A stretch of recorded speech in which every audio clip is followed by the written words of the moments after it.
Grief is a strange thing. It clouds the mind, muddles reality, and sometimes opens a door to something far more unexplainable. I didn't think the day of my mother's funeral could get any heavier, but the strange events surrounding Auntie Eve haunt me more than her passing. My mother had been my anchor for 43 years of my life. At 88, her frail body finally succumbed to the illness that had gripped her for the last few years. Though it wasn't unexpected, the grief hit me like a freight train.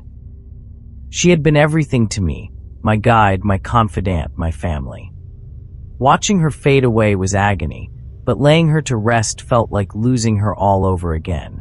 The day of the funeral, I was wrapped in a haze of sorrow, going through the motions.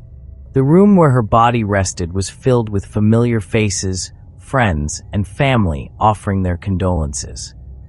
Among them was Auntie Eve, my mother's best friend. She had been a constant presence in our lives, practically family. I spotted her standing silently near the casket, her face expressionless, her eyes fixed on my mother. She didn't look at anyone, didn't respond to the murmured greetings or comforting words from those who knew her. Even when I approached her, placing a hand on her shoulder, she didn't flinch or acknowledge me. "Auntie Eve," I said softly. "Thank you for coming." No reply. I assumed she was too heartbroken to speak. After all, she and my mother had been inseparable since childhood. Grief affects everyone differently, I reminded myself, and let her be. Hours passed. The ceremony continued, the weight of loss pressing on us all. Auntie Eve remained by the casket for much of the time, her silence now more unsettling than somber. When she finally left, it was sudden. Without a word, she turned and made her way out of the house, heading for the stairs. I watched her struggle with each step, her frail frame shaking slightly. Concerned, I hurried to her side and offered my arm. "Let me help you, Auntie Eve," I said. She didn't respond, but allowed me to guide her. Her hand felt strange. Not like the delicate, aged hand of an 88-year-old, but oddly soft, like the fur of a stuffed animal. It was warm, yet not quite right. As we reached her gate, I tried to strike up a conversation. "Do you need anything? Should I call someone to check on you?" She didn't even glance at me. As she reached her front door, something truly bizarre happened. She paused, turned back toward me, and then she rotated her entire body, slowly, 3 full times. I froze, unsure of what I was witnessing. Her movements were fluid yet unnatural, as though she were weightless. Then, without a word or even a backward glance, she entered her home and closed the door. I stood there for a moment, shaken but unsure why. The grief, I thought. It's making me imagine things. I brushed it off and hurried back to my mother's service. The next day, the house was quieter. The funeral was over, but a few latecomers arrived to pay their respects, including Auntie Eve's daughter.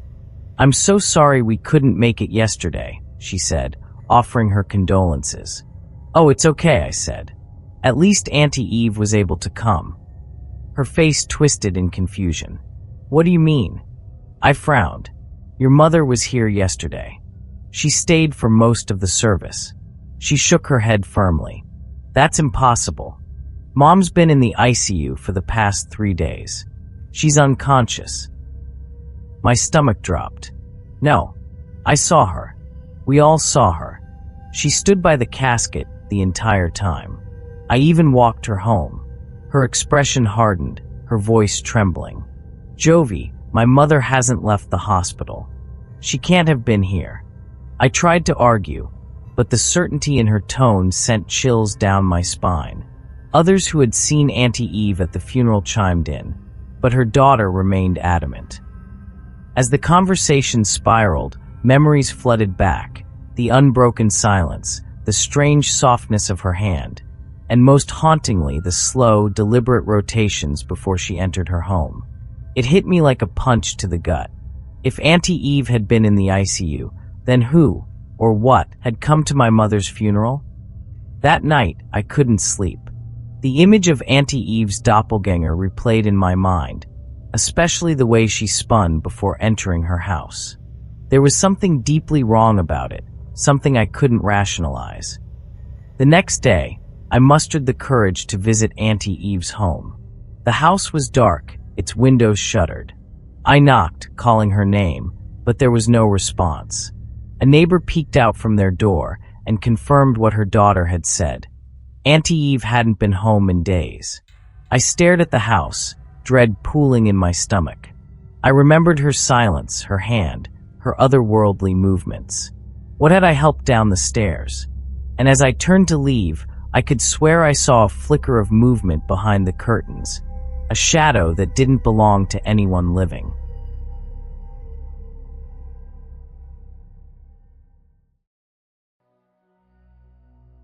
It was during the fall of 2013 when my friends, Mark, Bud, Sean, and I decided to go on a camping trip at a nearby river located roughly about a 3-hour drive from the city in the state of Meghalaya in the northeastern part of India. We were still in college back then, and with the midterm exams just around the corner, we figured we needed a little time out to freshen our senses. And as each of us were quite passionate about fishing, we made it a point to let out some pressure before surrounding ourselves with books. Since we'd planned it to be a short one, just a night, we decided we'd travel light, packing only the essentials along with some fishing gears to try our luck. We took our time on the way, making a few stops to capture the moments of our little adventure with the picturesque backdrops along the way. The state of Meghalaya is well known for its mesmerizing landscapes, nature's treat at its finest, earning its rightful title being among the most popular tourist destinations in India. 2.5 hours in, and we took a detour through a back road, deviating from the main highway passing through a rural area to get to the river. It was around 11 a.m. when we finally arrived at our destination. We were weirded out a bit to find that there was no one around. This was particularly odd because this place was like the hot spot for campers and hikers alike. But thinking that maybe it was just one of those days, we were rather glad to have the place all to ourselves. We drove a little further along the shore and find a good spot to camp. Having found just the right one, Sean pulls over and we start unloading our gears. Bud notices a trio of campers just down the opposite side of the river, about an earshot away from where we were. We noticed there was something odd with their behavior. The trio seemed distressed as they were frantically dismantling their tents, packing and loading their stuffs in the car, then driving off in a haste. Not knowing what to make of it, we all assumed that apparently they had an emergency. Mark and I proceed with fixing up the tents, while Sean and Bud set out to gather some firewood, figuring we can just lay them out in the sun to dry beforehand while we go out fishing. Just then we notice a few figures along the tree lines. Turns out it was a group of women and some children from a nearby village who came to wash their clothes downriver. Mark, being fluent in the local dialect, goes on and greets one of them and tell her about our intentions. She smiles and greets me politely and turns towards where Sean and Bud were headed. She tells Mark to be careful and then goes her way. Once the tent was set up, we start unpacking and arranging our fishing gears when we hear Sean and Bud chattering over the distance, coming back with huge pile of wood. Mark stands up and turns towards their direction, trying to mock them, but he remains still as if in a trance. Then I notice a look of unease and confusion ran across his face. His gaze remained fixated on them for a few moments, before finally snapping out of it and calls out to them. Yet there was something off about his demeanor as he looked around, scanning the surrounding almost like he was searching for someone. When I asked him what was up, he just shakes his head and says nothing with a smile and helps me attach the hooks to the fishing lines. When Sean and Bud finally arrived, we had just about everything organized and good to go. But Sean decides to set up the fireplace to save us the trouble later, while Mark points out that since we may run out of bait, might as well get some now. Bud decides to accompany Mark as they both grab the shovel and a bucket from the Jeep and head out towards the less sandy and more fertile grounds along the tree lines. Sean and I continued digging the patches on the ground, all the more searching, and placing rocks of appropriate sizes for the fireplace. Eventually having the fireplace set up alongside the detachable grill. Dinner wasn't going to be a problem, as we had packaged frozen meat tucked safely in our ice box, alongside some beers. Noticing they were taking a while, Sean and I sit by the tents talking about our plans for the future, of what we'd really pursue after our graduation. Just then Bud and Mark appear out of nowhere. We were so engrossed in our little conversation that we failed to notice their arrival. We greet them remarking their fetch. Bud seemed quite thrilled telling us about how they got it, while Mark seemed a little distraught and disoriented. He remained silent most of the time as we had lunch. It was around noon that we finally set off to fish. We walked a few distance up the river searching for calmer waters, and we finally settled for a body of water which seemed particularly deep, likely to host potential catch. Sean then sprinkles the leftover rice from his lunchbox upon the surface of the water. Then we notice a few fish gobbling and feasting on them in just a couple of minutes. Each of us quickly set up our fishing rods, now with a sudden rush of excitement overcoming us. It was starting to get dark by the time we decided to head back to the camp. Each of us were quite happy with our catch, as we all managed to bag about 9 to 10 hand-sized copper mesh ears. Quite remarkable for occasional anglers. Upon reaching the camp, we got the fire going and started cooking dinner. We popped open a few bottles of beer as we were preparing our meal. Mark plays some music over his Bluetooth speakers, and we jammed along with the tunes. I grabbed my cell phone to take a few snaps. Then we hear Bud cussing at us over the distance for starting without him. I click a few pictures of him as he makes his way back to the camp. When he finally gets back, Mark asks him if the group of villagers were still around. Bud gives him a confused look and asks, "Who again?" "The kid. Are his friends still around?" Mark goes on, "What kid?" Bud replies in a confused tone. Seeing that it was only adding up to the confusion, Mark just shoves it off, saying never mind, and hands him a beer. We all laugh it off and continue gobbling down our drinks, all the while tearing pieces of the barbecued meat. After having dinner, we sit by the fire sharing some stories. It was around a few minutes past 10 p.m. when we finally decided to call it a night and hit the sack. Bud stayed up a little longer, wanting to be the first to wish his girlfriend on her birthday. Tired from the activities throughout the day, and with the addition of some alcohol, the rest of us drifted off to sleep in no time.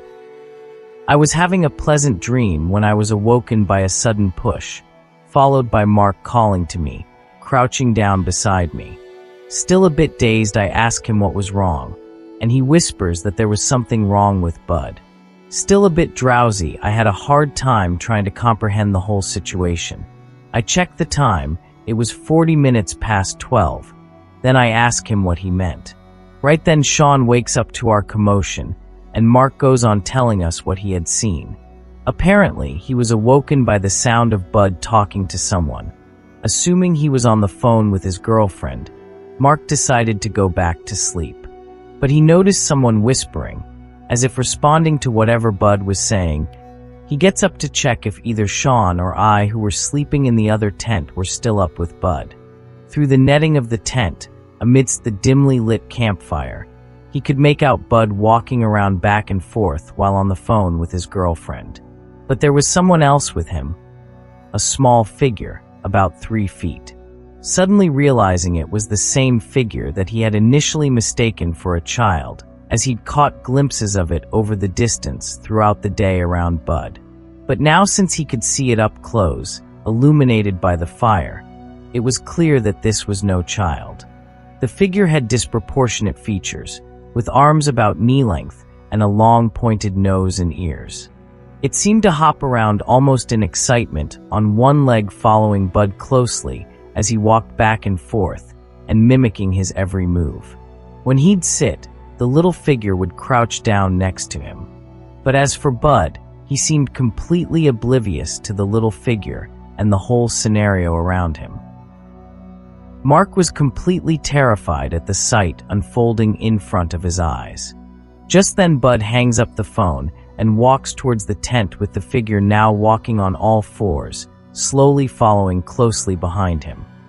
As Bud walks by the campfire, blocking Mark's line of sight of the figure, he changes his trajectory. As he moves away, the figure suddenly vanishes. Bud unzips the netting to the tent and, kind of riddled to see Mark still up, he asks him jokingly, "Are you spying on me?" Laughing it off and excusing himself, claiming his phone was running out of juice, so he needed to borrow my power bank. Mark heads out towards our tent, thus telling us of what he'd witnessed. Noticing Mark's discomfort about the whole situation, Sean decides to share the tent with Bud instead. Adding more wood to the fire, Mark and I stay for a while. Trying my best to deviate his thoughts, we end up talking about his crush and how he should let her know. Mark was always the shy guy, ever since school days. We take our conversation back to the tent as it was getting late and eventually drifted off to sleep, making sure that he'd sleep before me. The next morning, I woke up to the sound of someone chattering. I get up and check the time. It was around 7 a.m. Everyone else was up and preparing breakfast from the leftovers. I get out of the tent and Sean greets me with a "Good morning, sunshine." Out of frustration, I raise my fist with a finger to him, drawing laughter from the rest of the gang. We eventually had our breakfast and start loading our gears shortly after. With not a hint and almost oblivious to the occurrences from the previous night, we set out sometime around 10, now coming back to reality with the exams coming up. Our conversations back home was now mainly focused on our syllabus. We drop off the rest of the guys. As I was in my room, I just realized my clothes emitting that pungent smoky smell. But just as I was about to take it off and have shower, my mother calls out to me from the kitchen downstairs. As I get to the kitchen, I see that she was still on the phone with a worried look on her face, telling whoever was on the other line, "He's here now," and hangs up. She tells me that Bud's mother had suddenly fallen terminally ill, and they had to take her to the hospital, and she was in the ICU. Realizing the gravity of the situation, I call Sean and Mark. Both of them had got the news beforehand and were planning to head to the hospital. I asked them to pick me up along the way. I took a quick shower and grab a few bites of lunch and head towards the driveway, waiting for the others. Hardly a minute in, Sean pulls over on his Jeep with Mark, and we quickly set out for the hospital. When we get to the hospital, we tried calling Bud on the phone, but as he wasn't answering, we rushed towards the desk and asked the receptionist, who guided us and gave us directions. When we finally arrived at the waiting room, we could see Bud's family and their friends gathered across the hallway. We made our way across, while asking some familiar faces about his whereabouts. Then we noticed Bud sitting across the row of chairs all alone. We head towards him. Sean calls out to him, and we notice him tearing up at the sight of us. "Thank you," he remarks as he hugs Sean and then me and Mark. Sean and Mark tried to comfort him. It was then when I noticed the doctor walking out the door and talks to Bud's father and places his hand on his shoulder with a tight grip while shaking his head. The family around them burst to tears. But amidst all the scenes surrounding the place that was unfolding, I notice a little figure coming out of the door. Just then Mark stands beside me and he remarks, "There, look," and it disappeared among the crowd. It was the same figure Mark had described back at the river, and this time, we all saw it.